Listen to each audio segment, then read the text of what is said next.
Hello friends, welcome to life experience education. आज हम discuss कर रहे हैं आपके साथ RRB group D previous year question paper series का पार्ट जनरल साइंस। ये previous year question paper series general science का पार्ट 9th है और ये जो क्वेश्चन पेपर है आरआरबी ग्रुप डी 14 अक्टूबर 2018 का शिफ्ट फर्स्ट का ये क्वेश्चन पेपर है। मिशन है हमारा रेलवे पार और साथ ही में आप ये सिलेबस देख सकते हैं। इसमें 100 क्वेश्चन टोटल पूछे जाते हैं और आपके पास टाइम ड्यूरेशन कितना रहता है, 90 मिनट का आपके पास टाइम ड्यूरेशन रहता है। तो आइए स्टार्ट करते हैं बिना किसी देरी के क्वेश्चन नंबर फर्स्ट के साथ।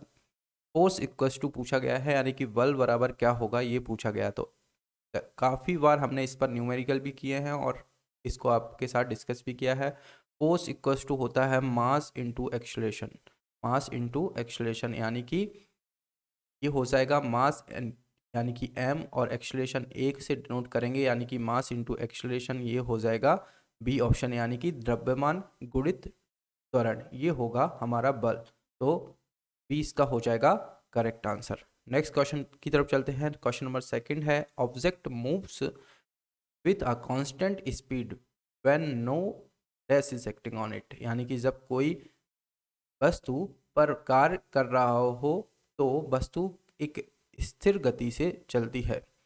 तो स्थिर गति से कब चलेगी? जब कोई उस पर फोर्स काम करे, यानी कि कोई वस्तु है वो स्पीड कांस्टेंट स्पीड पर काम करता है, यदि कोई उस पर बल लगाया जाए, यानी कि फोर्स इक्वल्स टू हो जाएगा सी। सी हो जाएगा इसका करेक्ट आंसर। नेक्स्ट क्वेश्चन की तरफ चलते हैं। न्यूटन मीटर -2, यानी कि न्यूटन पर मीटर स्क्वायर, ये किसकी एसआई यूनिट है?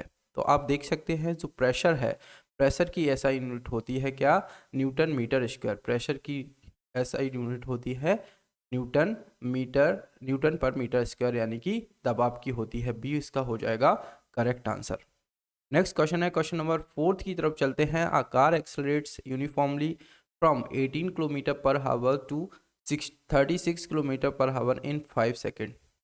Calculate the acceleration of the car, यानी कि एक कार 5 सेकेंड में एक समान रूप से 18 किलोमीटर पर घंटा से 36 किलोमीटर पर घंटा तक तेज करती है। कार का त्वरण ज्ञात कीजिए। अब त्वरण इक्वल्स टू क्या होगा?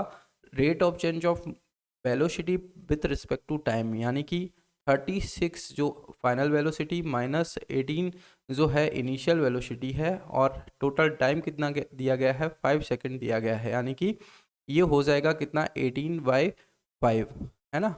ये हो जाएगा 18/5, यानी कि 3.6 इसका आंसर आएगा। अब इसको आपको मीटर पर सेकंड में बदलना है। मीटर पर सेकंड स्क्वायर इसकी ऐसा यूनिट होगी, यानी कि 5/18 से इसको आप मल्टीप्लाई कीजिएगा। 5/18 से मल्टीप्लाई कीजिए करेंगे तो ये आ जाएगा 10, और ये आ जाएगा 18 2 जा 36 और 5 2 जा 10, और 2 से 2 कैंसिल आउट हो जाएगा, यानी कि 1 मीटर पर सेकंड स्क्वायर, यानी कि सी इसका हो जाएगा करेक्ट आंसर। यदि कोई कन्फ्यूज़न है तो ये यहाँ से ही आप चेंज कर दीजिए। देखिए 36 किलोमीटर पर हावर है और 18 किलोमीटर पर हावर, तो ये बचेगा आपका 18 किलोमीटर पर हावर, और यहाँ से बचेगा 5 सेकंड। अब ये जो किलोमीटर पर हावर है इसको आप मीटर पर सेकंड में आपको कन्वर्ट करना है, तो आपको 5/18 से मल्टीप्लाई इसमें करना पड़ेगा। तो ये आ जाएगा सेम आंसर 1 मीटर पर सेकंड स्क्वायर, यानी कि सी हो जाएगा इसका करेक्ट आंसर। कन्फ्यूज़न नहीं रखना है माइंड में। जितना भी जो भी आपको कुछ डाउट हो क्वेश्चन से रिलेटेड, आप कमेंट बॉक्स में करके इसको हमसे क्लियर कर सकते हैं। इससे ज़्यादातर क्वेश्चन बनते हैं हर सेट में। ग्रुप डी में एक ना एक क्वेश्चन जरूर एक्सलेरेशन से रिलेटेड होगा, या तो थ्योरी बेस होगा या फिर ये न्यूमेरिकल बेस होगा। तो सी हो जाएगा करेक्ट आंसर। नेक्स्ट क्वेश्चन है, क्वेश्चन नंबर फोर्थ है। Force of 10 newton is acting on an object. The object is displaced through 5 metre in the direction of the force, यानी कि then the work done is, यानी कि 10 Newton का बल, एक बल लगाया जाता है 10 न्यूटन का, किसी वस्तु पर कार्य कर रहा है। बल की दिशा क्या है? वस्तु को 5 मीटर विस्थापित किया जाता है, तो जिस जिस दिशा में विस्थापित किया जाता है उसी दिशा में बल की डायरेक्शन है, यानी कि इन दोनों के बीच में जो एंगल बनेगा वो 0 डिग्री का बनेगा। तो फोर्स इक्वल्स टू क्या होगा? यहाँ से आप वर्क आपको कैलकुलेट करना है, तो वर्क इक्वल्स टू क्या होगा? Force into displacement into cos theta. तो एंगल की जो डायरेक्शन है और फोर्स की डायरेक्शन है, और जो वस्तु विस्थापित हो रही है उसकी डायरेक्शन है वो एक ही डायरेक्शन में, यानी कि थीटा इक्वल्स टू कितना हो जाएगा 0 डिग्री। थीटा 0 डिग्री होगा तो कॉस थीटा 1 हो जाएगा, तो फोर्स हो जाएगा अपना क्या, फोर्स हो जाएगा 10 न्यूटन का दिया गया है, और डिस्प्लेसमेंट कितना हो रहा है 5 हो रहा है, यानी कि 5। तो ये हो जाएगा 50, और वर्क की यूनिट क्या होगी जूल। तो इस टाइप का क्वेश्चन डायरेक्टली हमेशा बन रहा है, हर सेट में बन रहा है, आपने देखे होंगे लास्ट 8 to 9 सेट हमने डिस्कस किए हैं आपके साथ, सारे सेटों में इस टाइप का क्वेश्चन बनता है। अब इसको सॉल्व करने का एक और तरीका है। अब यहाँ से आप देख लीजिए ये चारों जो ऑप्शन है 50 दिया गया है, चारों ऑप्शन में जो न्यूमेरिकल वैल्यू है वो 50 दी गई है। सिर्फ इस चीज़ का गेम है, इसमें यूनिट का खेल है, सिर्फ और सिर्फ यूनिट का खेल है।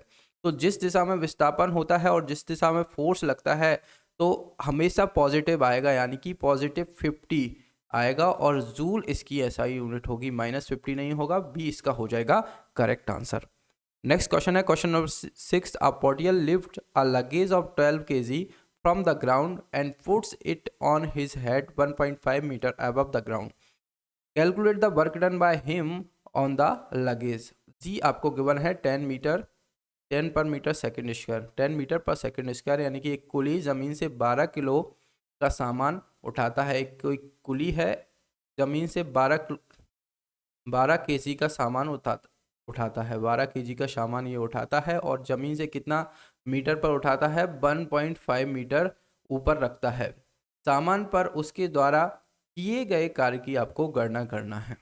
ठीक है, तो फिर से वही हो जाएगा, वर्क इक्वल्स टू क्या होगा F इंटू डी, यानी कि फोर्स कितना लग रहा है, फोर्स इक्वल्स टू होगा एम ए, या फिर इसको लिख दें m इंटू जी, और d डिस्प्लेसमेंट कितना हो रहा है 1.5 मीटर हो रहा है। m कितना गिवन है 12 kg है, g गिवन है आपको 10 मीटर पर सेकंड स्क्वायर, और d कितना गिवन है 1.5 ये गिवन है। तो यहाँ से एक जीरो जाएगा और ये जीरो से जीरो कैंसिल आउट हो जाएगा। अब आप इसको इजीली कैलकुलेट कर सकते हैं, 12 इंटू 15 यानी कि ये आ जाएगा 180 जूल। 180 जूल यहाँ से आ जाएगा, यानी कि डी इसका हो जाएगा करेक्ट आंसर।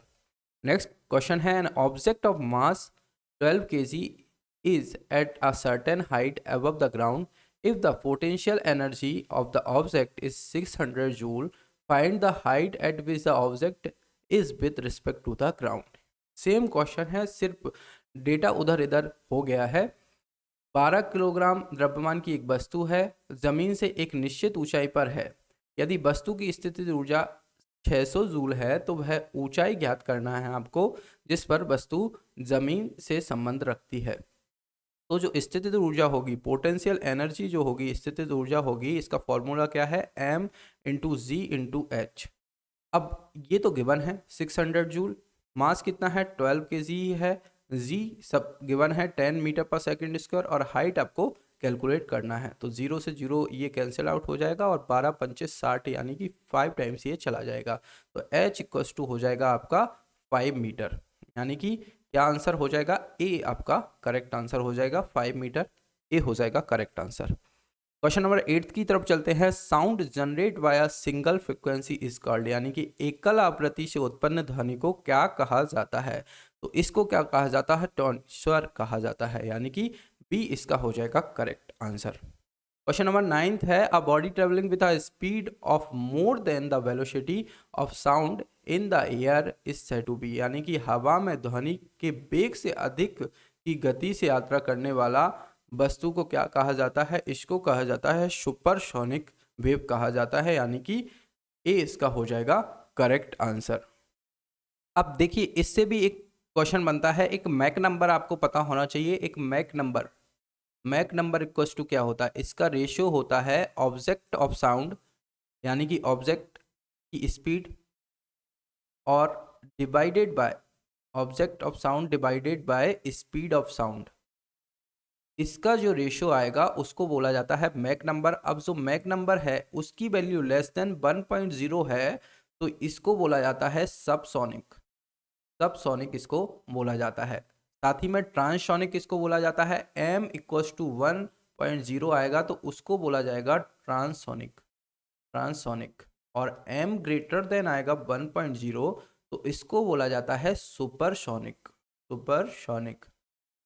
और m ग्रेटर देन यदि आता है 5.0 से तो इसको बोला जाता है क्या, हाइपरसोनिक। ठीक है, ये सब मैक नंबर है हाइपरसोनिक। अब ये जो है ये आपको याद रखना है। ठीक है, 1.0 लेस देन है तो सबसोनिक। अब इसमें बोला गया है यदि हवा में ध्वनि के बेग से अधिक की गति से यात्रा करने वाला, यानी कि ध्वनि के बेग से अधिक की गति होगी, यानी कि m ग्रेटर देन 1.0 हो जाएगा और वो हो जाएगा सुपरसोनिक, यानी कि ए इसका हो जाएगा करेक्ट आंसर। इससे भी क्वेश्चन बनता है, याद रखना है। नेक्स्ट क्वेश्चन है question number 10। Ohm is the SI unit of. Ohm किसकी एसआई पद्धति है, एसआई इकाई है? तो ohm v equal to I R, आपने देखा है आई जो आर है v डिवाइडेड बाय आई, यानी कि वोल्ट पर एम्पियर, वोल्ट पर एम्पियर, और इसी को कहा जाता है ओम।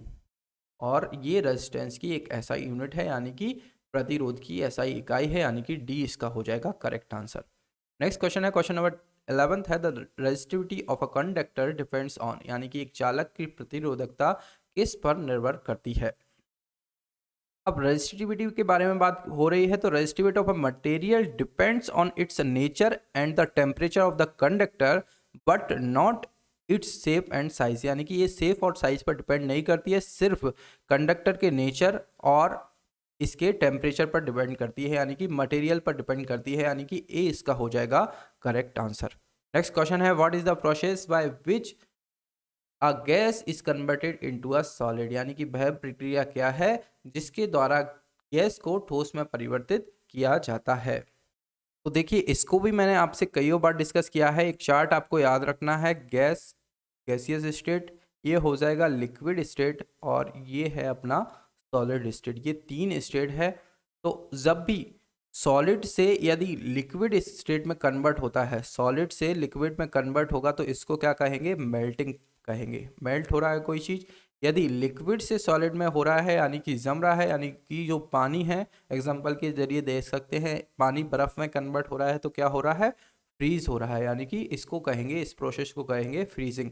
फिर लिक्विड से हम गैस में कन्वर्ट कर रहे हैं तो इसको कहेंगे क्या, इवेपोरेशन। इवेपोरेशन, या फिर इसी को कहेंगे क्या, बॉइलिंग पॉइंट। और साथ ही में गैस से लिक्विड में कन्वर्ट कर रहे हैं तो ये होगा कंडेंसेशन, कंडेंसेशन।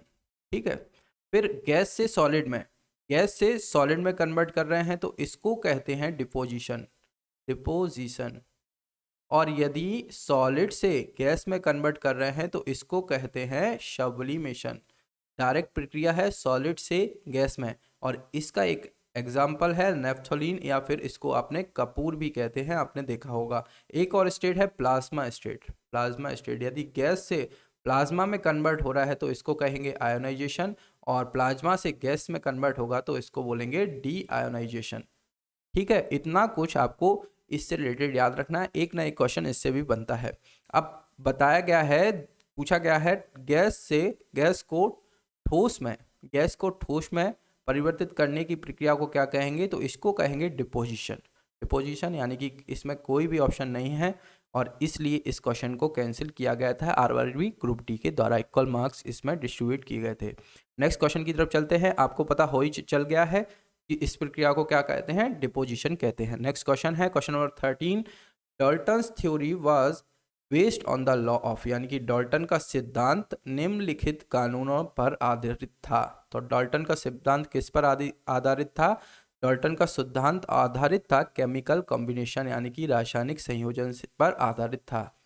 तो सी इसका हो जाएगा करेक्ट आंसर। नेक्स्ट क्वेश्चन है the chemical formula of ferrous sulphate crystal is, यानी कि फेरस सल्फेट क्रिस्टल का रासायनिक सूत्र क्या है, तो इसका रासायनिक सूत्र है FeSO4.7H2O, यानी कि ए इसका हो जाएगा करेक्ट आंसर, FeSO4.7H2O। ठीक है, ए हो जाएगा करेक्ट आंसर। नेक्स्ट क्वेश्चन है क्वेश्चन नंबर 16 है which of the following reaction is a precipitation reaction, यानी कि निम्नलिखित में से कौन सी प्रतिक्रिया एक प्रेसिपिटेशन प्रतिक्रिया होगी। तो जो प्रक्रिया आप देख सकते हैं ऑप्शन है, थोड़े प्रिंटिंग इसमें ठीक से नहीं हुई है तो हम डायरेक्टली आपको इसके साथ ले चलेंगे। जो सेकंड ऑप्शन है वो करेक्ट है, यानी कि sodium sulphate plus barium chloride, ये प्रक्रिया मिलकर बना रही है क्या, barium sulphate plus sodium chloride. ये क्या है, barium sulphate plus sodium chloride, sodium chloride.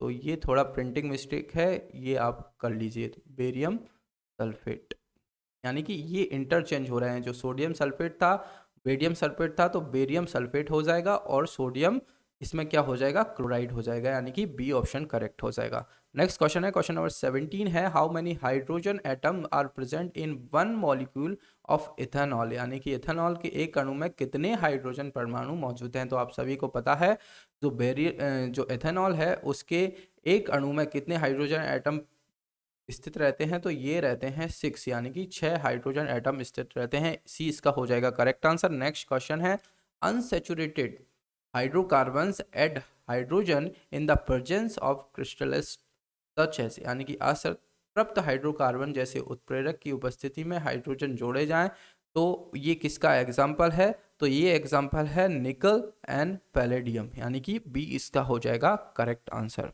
Next question है, in Mendeleev's periodic table that appeared before nickel, यानी कि मेंडलीव की तालिका जो दी गई है उसमें निकल से पहले क्या दिखाई देता है, तो निकल से पहले किसको क्या आता है, कोबाल्ट आता है, यानी कि सी इसका हो जाएगा करेक्ट आंसर। इससे भी डायरेक्टली बेस्ड क्वेश्चन आते हैं, डायरेक्टली इस तरीके के क्वेश्चन वैसे पूछे नहीं जाते हैं, पर ये पूछा गया है तो आपको याद रखना है, कोबाल्ट आता है। नेक्स्ट क्वेश्चन है, which of the following inert gases is placed in the period fifth, यानी कि निम्नलिखित जो अक्रिय गैसों में से कौन सा 5वें पीरियड में आता है, तो जो जिनॉन है ये आता है 5th पीरियड में, यानी कि सी इसका हो जाएगा करेक्ट आंसर। नेक्स्ट क्वेश्चन है, एरोलोर tissues fills the space dash the organ supports the dash organ and repairs tissues, यानी कि एरियोलर ऊतक अंग के रिक्त स्थान को डैश से भरता है और अंगों और मरम्मत ऊतकों का समर्थन करता है, तो इसको क्या कहा गया है, इनसाइड, यानी कि एरोसोल tissue fill the space inside the organ and supports the internal organs and the repair tissue, यानी कि सी इसका हो जाएगा करेक्ट आंसर। ये अंदर के उसको फिल करता है और उसके इंटरनल पार्ट को क्या करता है, रिपेयर करता है, सी हो जाएगा करेक्ट। नेक्स्ट क्वेश्चन है, the plants in dash group are commonly called algae, यानी कि डैश समूह के पौधों को आमतौर पर शैवाल कहा जाता है, तो किसको कहा जाता है, इसको थैलोफाइटा को कहा जाता है, क्या, एल्गाई, यानी कि डी इसका हो जाएगा correct answer. Directly theory basis question है। नेक्स्ट क्वेश्चन की तरफ चलते हैं, choose the option that is not true about vascular system, यानी कि वह विकल्प चुने जो संवहनी प्रणाली के बारे में सच नहीं है, तो इसमें कौन सा जो ऑप्शन है वो सही नहीं है। Blood follows at low pressure with jerk and faster in them, ये जो ऑप्शन है जो मिसप्रिंट हुआ है, तो आप इसको करेक्ट कर लीजिए, फास्टर इन देम, और यही क्या है, सही नहीं है, ट्रू नहीं है, यानी कि ए इसका हो जाएगा करेक्ट आंसर। नेक्स्ट क्वेश्चन है, क्वेश्चन नंबर 24 है, which process of fusion of sperm and ova result in the formation of a single structure called zygote, यानी कि शुक्राणु और डिम्ब के संलयन की कौन सी प्रक्रिया से युग्मज नामक एकल संरचना का निर्माण होता है, तो इसको क्या कहा जाता है, फर्टिलाइजेशन कहा जाता है, निषेचन इसको इस प्रक्रिया को कहा जाता है, यानी कि डी इसका हो जाएगा करेक्ट आंसर।